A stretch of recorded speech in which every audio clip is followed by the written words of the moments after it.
Oman के समंदर में माहीगीरों की कश्ती को हादसा पेश आया है जिसमें 22 पाकिस्तानी भी सवार थे।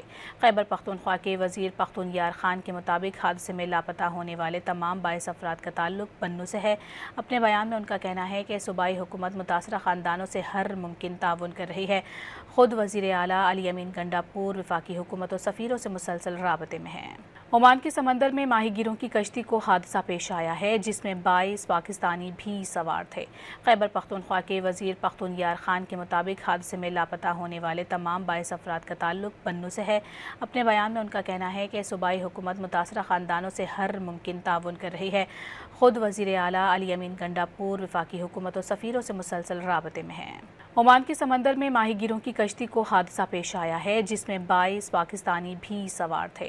खैबर पख्तूनख्वा के वजीर पख्तून यार खान के मुताबिक हादसे में लापता होने वाले तमाम 22 अफराद का ताल्लुक बन्नू से है। अपने बयान में उनका कहना है कि सूबाई हुकूमत मुतासरा ख़ानदानों से हर मुमकिन ताउन कर रही है। खुद वज़ीर आला अली अमीन गंडापुर वफाकी हुकूमत और सफ़ीरों से मुसलसल राबते में हैं।